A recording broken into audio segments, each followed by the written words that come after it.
Fraud is a concern for a lot of e-commerce merchants. I know that a lot of merchants are asking me what types of tools are out there, what kind of things that they can do to protect themselves, whereas other merchants, I think, have almost a passive approach to e-commerce fraud. They just think that, well, if it happens, it happens, hope it doesn't. Bob, what's your general take as you talk to a lot of your merchants in terms of the attitude related to e-commerce fraud? What are you seeing out there?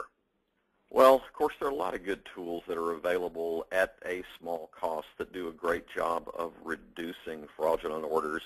Most of merchants that I deal with, especially with higher ticket items, are especially concerned. They're seeing a lot of what we call family or friendly fraud coming to bear, and they're concerned about it. The problem is that a lot of them don't have any type of system implemented or certain volume points to where their employees or even they themselves as the owners pay a lot more attention to these orders, and when they don't, they get stung.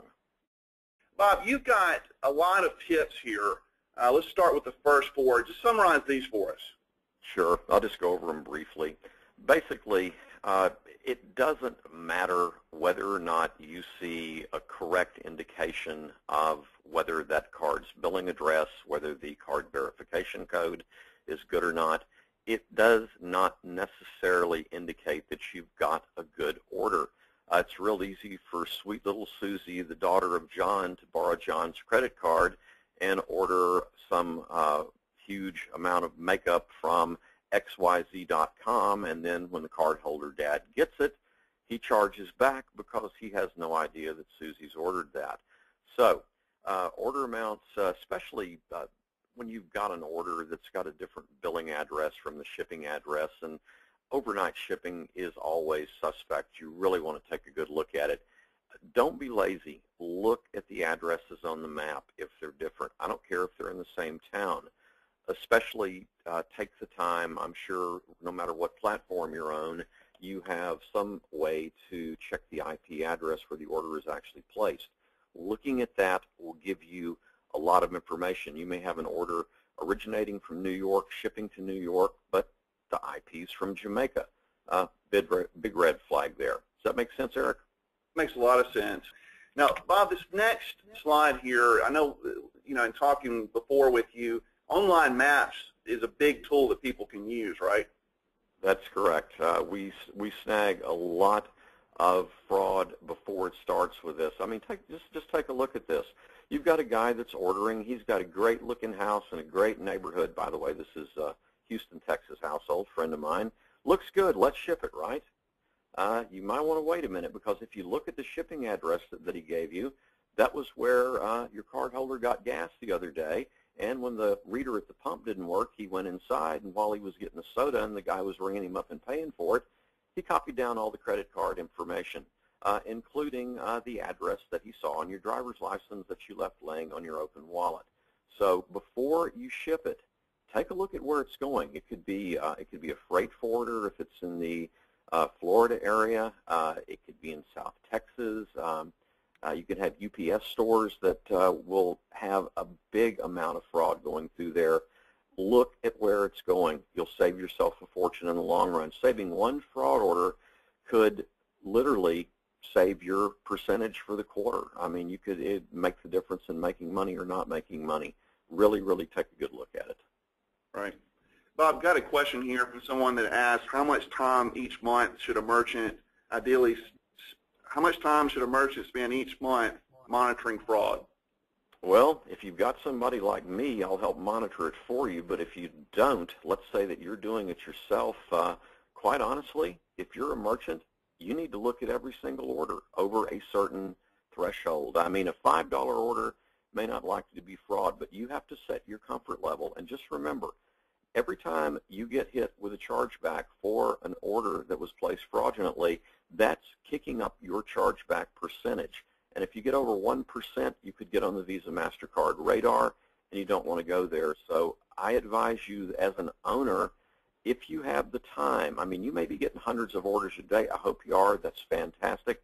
But you really need to take a look at them, because any or all of them could be bad. So as far as time goes, I spend about, I'll spend 5 to 10 minutes fraud scoring an order that's suspect, and that includes looking at everything, using several other free online tools to search for address information, maybe the name of the person, other residents at the house. 5 to 10 minutes an order on an average order that you might suspect is fraud. Now, Bob, what about the available software that's out? I mean, do you stand by that? Is that something that you would recommend or not? A couple of different things. You have basic fraud tools. Let's address 3 very, very quickly. Those merchants that are on the Yahoo Store platform here have a product called Risk Tools. It's somewhat useful. It only really serves to flag. I consider it worthless other than for basics, but then you're getting what you pay for there. It's free. Another paid product that is good that a lot of merchants are taking advantage of is a product called subuno.com. A gentleman named Eric Lynn. It's helped merchants quite a bit.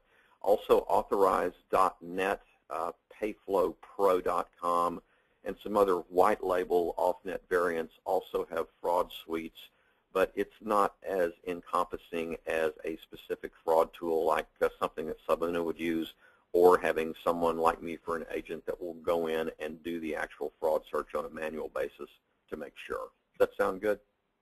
That sounds really good. So with merchants that have had it that want to be proactive like you're talking about, you've got 5, I guess, steps here. Walk us through that, Bob.